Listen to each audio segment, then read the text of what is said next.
Hello and welcome to your 8th pre-calc class. Today's topic is actually going to be rationalizing the denominator, and this is going to be the last topic of this section. Okay, remember that Friday is your exam.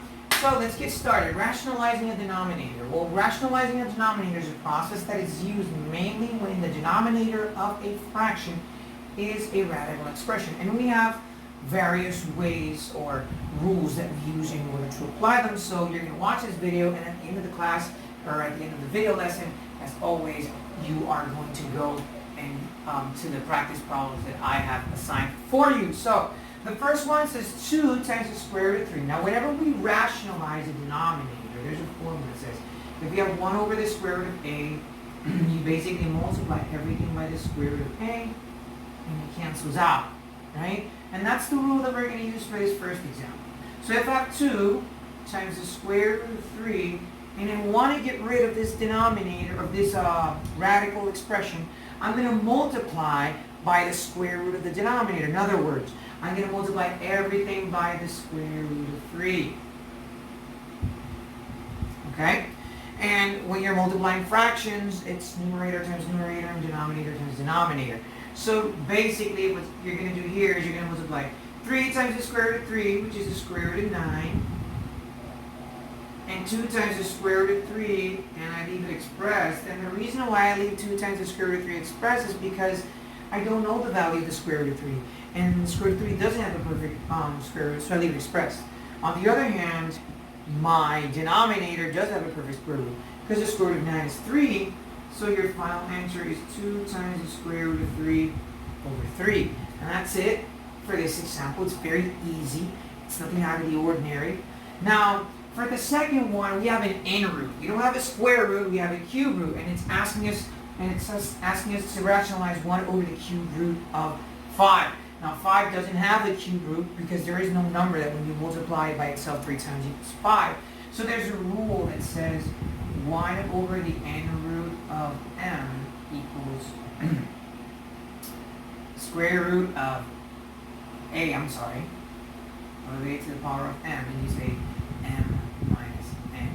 Now, I know that sounds confusing, but in reality, all it's saying is that you're going to subtract. So technically, there's an exponent of 1 here, okay? So what that rule is saying is you're going to subtract 3 minus 1, which is 2, right? So you're going to turn this into 1 over the cube root of 5 times, since I subtracted 3 minus 1, which is 2, that's what the formula said, n minus n, you're going to multiply that by the cube root of 5 squared, and up here also the cube root of 5 squared.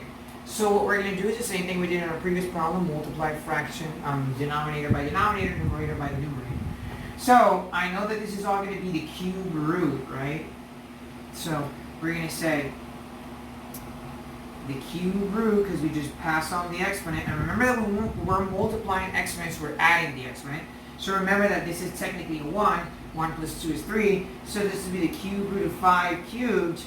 And then here, we're going to evaluate this expression. So we're done with the denominator for now. So now we're going to move to the numerator. Now 5 squared is 25. And 25 times 1 is 25. So basically, this is going to be, or let me explain that in another way. So basically I'm going to multiply the cube root of 5 squared times 1.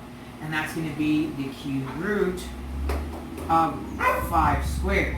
So I'm not done with the exercise because I still have to finish it up, but I'm almost there. It's really easy. And a lot of these steps you can do mentally. I'm just panning out the details for the purpose of explaining the videos. So what's going to happen here is that this cube root and this cube root is going to cancel out, and that's going to be a 5. And then 5 squared is 25, because 5 times 5 is 25, and I leave this cube root expressed, so cube root of 25. And that's my answer. I don't do anything more because I don't know the cube root of 25. And it's in its simplest form. And the last one is really simple, and it's really similar to this one. It's just that you have the radical expression, in this case the 7 root, over the entire fraction. So what are you going to do? Well, the first thing you're going to do is separate them. You're going to say the 7th root of 1 over the 7th root of a squared.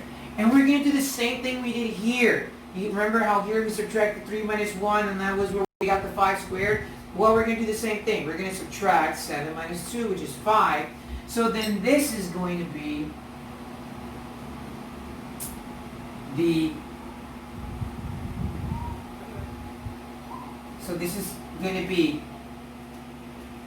the 7th root of a squared, and you're going to have here the 7th root of a to the power of 5. Now the 7th root of 1 is very easy to calculate because this question is asking me what number multiplied by itself 7 times equals 1, and that is 1. So the 7th root of 1 is 1, so we just leave a 1 here, okay? And now we're going to multiply by the 7th root of a to the power of 5 on both sides. So here what happens is we multiply our denominator times our denominator, and that's just going to be the 7th root of, and 2 plus 5 is 7, so 8 elevated to the power of 7, and then we multiply 1 times the 7th root of a to the power of 5, and that stays the same. So the 7th root of a to the power of 5. But here, since these two have the same exponent, they cancel out, and my final answer is the 7th root of a to the power of 5 over a. And that's it for this video lesson.